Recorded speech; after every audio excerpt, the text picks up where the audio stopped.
muito boa tarde para você. Está no ar o Tarouba Esporte. Hoje é segunda-feira, dia 27 de abril de 2026, começo de semana. Vem conosco que a gente tem muita bola na rede para mostrar nessa segunda-feira. Gols do Brasileirão, Série Ouro de Futsal, Série D do Campeonato Brasileiro. Por falar em Série D, olha, o Cascavel ontem tinha todas as possibilidades para acabar com uma sequência negativa diante do Cianorte. Inclusive ontem, no domingo chuvoso, um excelente público no Estádio Olímpico de Assis Kanagata para o confronto paranaense desse grupo A15 entre Cascavel e Cianorte. E acredite, deu Cianorte, está aí o gol marcado pelo Robson Luiz no segundo tempo, por volta dos 23 minutos, ou seja, o Cascavel ficou 338 minutos sem sofrer gols nesta Série D. Esse foi o primeiro gol sofrido e ocasionou a primeira derrota da equipe na competição. Então, a situação no grupo A15 agora é essa.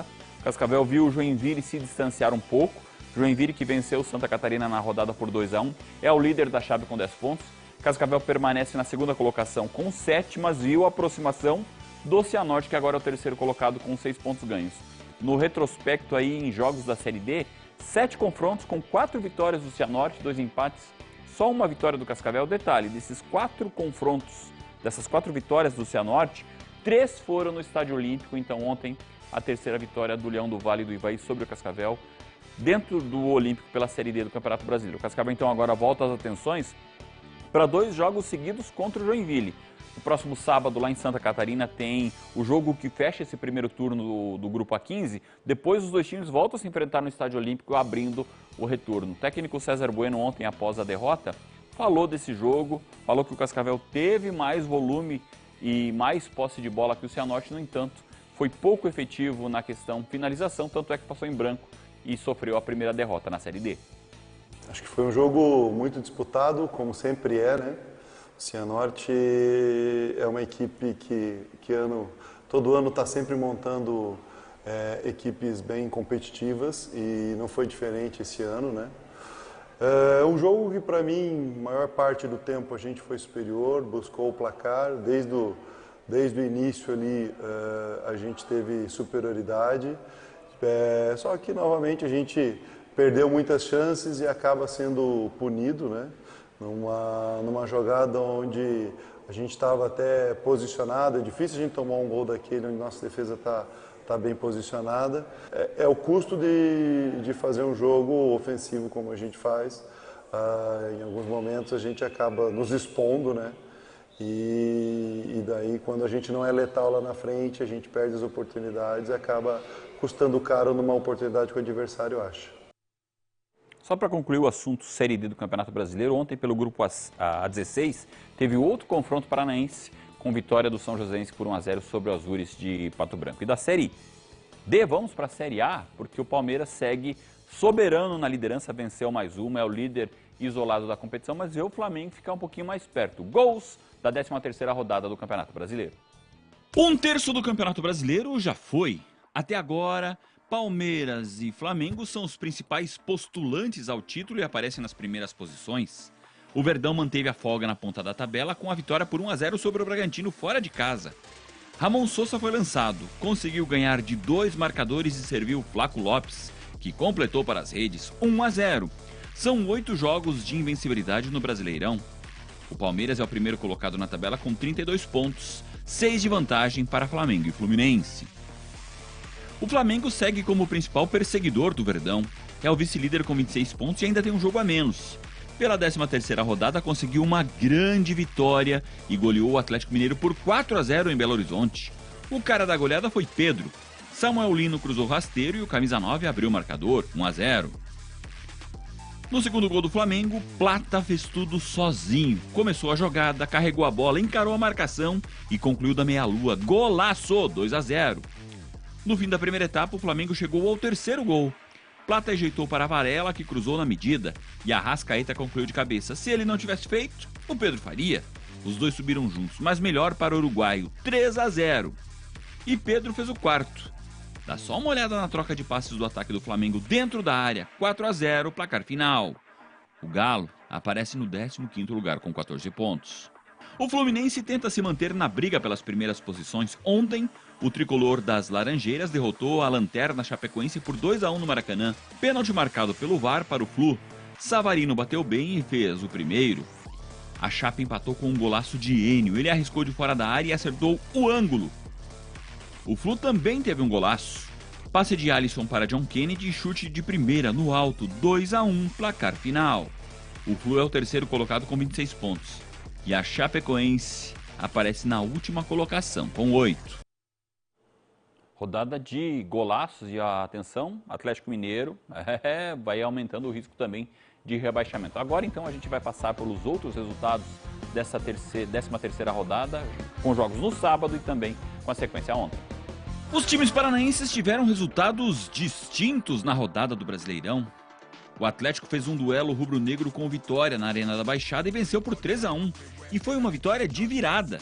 O time baiano saiu na frente com o René. Ele trocou passes com o Mateuzinho e concluiu no alto. Só que o cara do jogo foi Viveiros.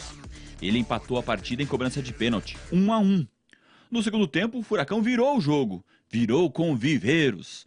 Depois do bate-rebate, a bola sobrou para o atacante, que concluiu por baixo do goleiro, 2-1. Viveiros se isolou na artilharia do Brasileirão com 8 gols. No finzinho do jogo, o cruzamento na medida e Luiz Gustavo concluiu de primeira, 3-1. O Atlético subiu para o 5º lugar com 22 pontos e o Vitória é o 13º com 15. O Coritiba foi até Porto Alegre e foi derrotado pelo Grêmio por 1-0. O gol da vitória tricolor foi de Gabriel Meck nesse arremate de primeira. Só que o tricolor gaúcho teve 3 gols anulados no jogo. Com isso, permaneceu 1-0, resultado que deixou o Grêmio no 11º lugar com 16 pontos. O Coxa é o 7º com 19. 1-0 foi o placar mais comum na 13ª rodada e se repetiu em 5 jogos. O Corinthians levou a melhor sobre o Vasco por esse placar. Lindo passe de Garro para Matheus Bidu. Ele dominou com o pé esquerdo e concluiu com o direito. Belo gol do Timão, 1-0, resultado que tirou o Corinthians da zona do rebaixamento. O Timão é o 14º com 15 pontos, o Vasco é o 10º com 16. Passamos aos jogos de sábado e teve mais 1-0. O São Paulo fez esse placar sobre o Mirassol, gol de Luciano de cabeça. O tricolor paulista voltou a vencer no Brasileirão após 2 derrotas seguidas e é o 4º colocado com 23 pontos. Já o Mirassol está na zona do rebaixamento, 18º colocado com 9 pontos. Ao lado dele está o Remo, penúltimo colocado com 8 pontos. E também perdeu por 1-0, foi superado em casa pelo Cruzeiro, gol de Arroio nesse chute cruzado. O Cabuloso subiu para o 12º lugar com 16 pontos. A rodada foi aberta no sábado com 2 empates pelo mesmo placar, 2-2. Pior para o Santos, que havia encaminhado a vitória contra o Bahia fora de casa, mas permitiu o empate e entrou na zona do rebaixamento com 14 pontos. Rolheiser abriu o marcador para o Peixe em cobrança de pênalti, 1-0. Em novo pênalti marcado pelo VAR, o Santos ampliou de novo com Rolheiser, 2-0. A primeira vitória fora de casa no Brasileirão estava bem encaminhada, mas no segundo tempo, Luciano Juba caprichou na cobrança de falta e ainda contou com a falha do goleiro, 2-1. E no finzinho do jogo, o Bahia empatou. Dá só uma olhada nesse testaço de William José no ângulo. Que cabeçada, 2-2, placar final. Botafogo e Internacional jogaram no Mané Garrincha em Brasília e Danilo está louco para ir para a Copa do Mundo. Marcou um golaço, recebeu de costas para o gol, girou e concluiu bonito. No ângulo, 1-0 Fogão. O Inter empatou logo em seguida com Carboneiro, chute rasteiro e o goleirão não segurou, 1-1. Medina aproveitou a sobra depois do toque na trave e recolocou o Botafogo na frente, 2-1. Bernabé acertou um belo chute de primeira da entrada da área e empatou o jogo 2-2, placar final. Na tabela, o Fogão é o 8º com 17. E o Inter está na beira da zona do rebaixamento em 16º com 14 pontos. E depois do intervalo, gols do Campeonato Paranaense da Série Ouro. Não saia daí que a gente já volta.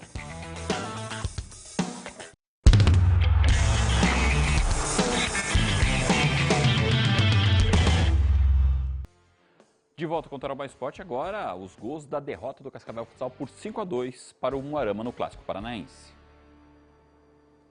Jogos distintos por competições diferentes, em estados diferentes no mesmo dia? Não deveria, mas aconteceu. E pode o mesmo time ser derrotado 2 vezes no mesmo dia de goleada? Pode, tanto é que aconteceu. O Cascavel Futsal foi goleado pelo Umuarama por 5-2 no Amário Vieira da Costa, em jogo válido pelo Campeonato Paranaense da Série Ouro. Capinha marcou primeiro na cobrança de falta, rasteira. Vini empatou para o Cascavel Futsal. No segundo tempo, o Umuarama, com o atleta mais em quadra, ampliou com o Joãozinho. E Ferro fez 3-1 numa falha do goleiro cascavelense na etapa final. A Serpente Tricolor esboçou uma reação e descontou com um belíssimo gol de Gabriel, 3-2. Mas após a expulsão de Israel, o Moarama ficou novamente com o atleta mais em quadra e ampliou com o Léo Brum. E no contra-ataque, Joãozinho fechou a conta, 5-2 na tabela. O Cascavel Futsal caiu para o 9º lugar com 6 pontos. O Moarama agora é o 7º também com 6. Horas depois, o Cascavel Futsal sofreu outra goleada. O time de base jogou em Santa Catarina contra o Concórdia pela estreia na Copa da Liga e perdeu por 4-1, resultado que decretou a eliminação da equipe na nova competição de mata-mata. Não tem tempo para mais nada nessa segunda-feira, mas amanhã eu prometo que eu vou trazer informações dos times paranaenses nas divisões do futebol brasileiro, Campeonato Paranaense e, claro, Stock Car, porque...